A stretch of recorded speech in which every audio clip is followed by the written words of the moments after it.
Boker Tov. Ce Shabbat, nous lirons la paracha de Korach.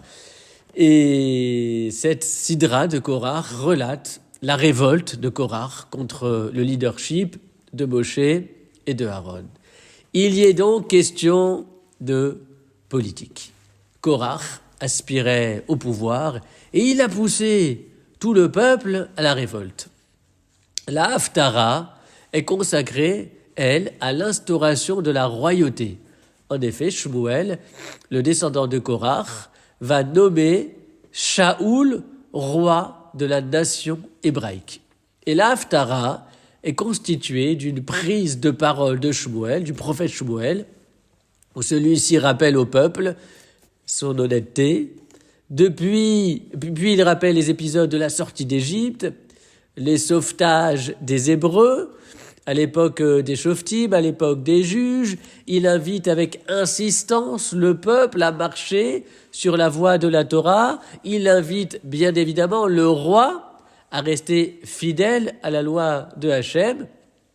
Et Shmuel conclut cette prise de parole en évoquant le mal fondé d'avoir demandé un roi pour le peuple. L'idée qui ressort du texte de la Haftara est celle d'une certaine méfiance à l'égard du politique. Et cette méfiance est soulignée à la fin de la Haftara quand Shmuel annonce au peuple « N'est-ce pas aujourd'hui la moisson du blé ? Je vais appeler Hachem, il fera tonner et donnera la pluie. Et vous saurez et vous verrez que votre mal est grand, celui que vous avez commis aux yeux de Hachem, d'avoir demandé pour vous un roi. » Fin du verset. Autrement dit, la demande de pluie au moment de la moisson, elle est comparable à cette demande d'instauration de la royauté. L'instauration de la royauté est aussi malvenue que la pluie durant les moissons.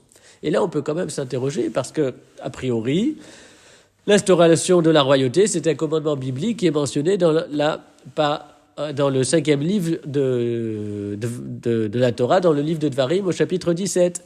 C'est une mitzvah que de nommer un roi sur le peuple. Alors, comment faire correspondre ici ce que nous dit le prophète Shmuel ? Et en réalité, la problématique n'est pas tant la demande d'un roi, parce qu'après tout, comme on l'a rappelé, c'est une mitzvah, mais la motivation de cette demande. Car qu'est-ce que le prophète Shmuel a dit ? Il a dit au peuple, vous verrez que votre mal est grand, celui que vous avez commis aux yeux de Hachem, d'avoir demandé pour vous un roi. Pour vous, ce n'était pas pour accomplir l'injonction divine, ce n'était pas pour rester fidèle à ce que la Torah avait prescrit concernant l'instauration du système politique dans le judaïsme. Non, c'est pour vous que vous l'avez demandé. Or, dans la Torah, le roi n'est qu'un moyen.